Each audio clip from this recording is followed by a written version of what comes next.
Welcome to Now You're Cooking. I'm Chef Allie, cooking here today in the Hy-Vee Culinary Club room from the Fisher Showroom Kitchen, which is a beautiful kitchen. We're so excited to have it. And today I'm going to make something that's really healthy for you that you're going to like. This is called coconut curry lentil stew, and we're actually going to serve it over buckwheat. These are buckwheat groats here that we have already toasted. And I've cooked these ahead of time. They're nice and softened. They're fully cooked. But now we've got to make our stew. Here in my pan, I've got 2 tablespoons of canola oil. And I'm going to bring this up to temperature over medium heat. And what we want to do at this point is we just want to kind of get this oil to coat the bottom of our pan.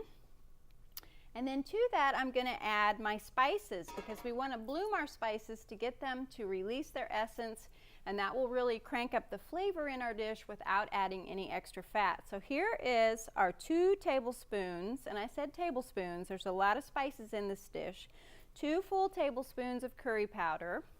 And here's our coriander. We have 2 teaspoons of coriander and cinnamon. So we'll add that to our oil. And then once you begin to smell these in the oil over the medium heat, once they're very fragrant, you'll know that you've bloomed them. And at that point, it's safe to either take them off the heat if you wanted to finish this dish later, or like we're going to do right now, we're just going to go ahead and add our onions. Here on my cutting board, I've already diced 1 big fat yellow onion. And you can hear the sizzle in our pan. That's what we want. All right, we're back, and our onions are softened and translucent now. Time to add our garlic. Like I said earlier, I minced up 6 cloves really finely. I put a sprinkle of salt on top of that, just a tiny little bit, because again, I wanted my minced garlic to begin to release some of its liquid, so that's why I added the salt. And you can see here from my spatula, after stirring my onions, the turmeric in my curry powder has kind of colored my spatula. But that's just a sign of some really good spices. To this, we want to add a big can of petite diced tomatoes. I drained these ahead of time. That's a 28-ounce can. And we're going to bring our temperature up a little bit higher at this point. We'll bring these together and we'll simmer this for just a couple minutes.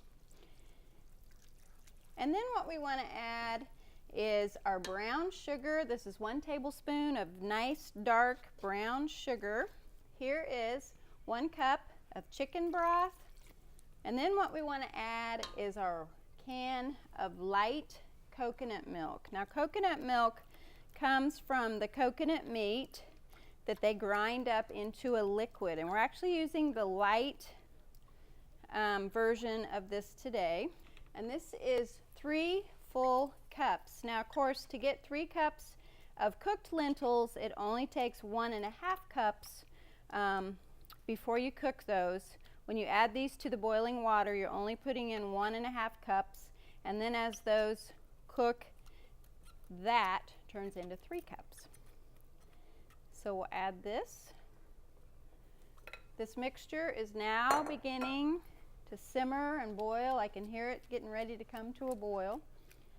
Well, look who just stopped by my kitchen. I'm so excited to have Ralph in the kitchen. Good to see you again. Welcome. Are you hungry? You bet. And when I smell it, I wind my way over here just in time to taste it, don't I? Wonderful. Yeah, look, we're just simmering to beat the band. It smells great, Allie. We've thickened up, so I'm going to turn off that fire.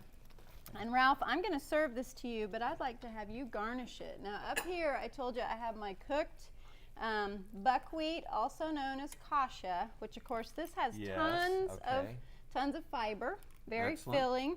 This by itself has really no flavor. This is where we're going to get all the flavor right in there. here. I see that. Smell it. Yeah, I'm going to put that this goes on top. right over the top. Right. And then I want you to do the garnishing. I want you to make it beautiful. Here's your scallions. Okay. Just mince the green ends right over the top. How much? I always ask how much you want. Oh yeah, they're just perfect. Work on this guy. Work on this second one. Okay. There you go. Put some and then right here we've got just a little bit of sour cream And if you want to put a dollop in the Just middle, about that much. yeah, huh? you don't need too much because again, remember we're watching our fat Right. Excellent. intake. And so here is a spoon for you, and I've got to get a bowl for me. Now be careful because that is boiling hot. It is. I just saw it boiling in there. Yeah. We may need to adjust our seasonings just a little Okay. bit, but you be the judge. Is it good to mix the buckwheat in and mix it, or just eat You it know off what? the top? I don't mix mine together because I like Yeah. to scoop down and get a separate bite of the buckwheat and then a separate Okay. bite of the stew. They're together on my spoon, but yet they're separate. Does that make sense? I've got it. Yeah. See what you think. Blow on this a little bit. But this is so healthy.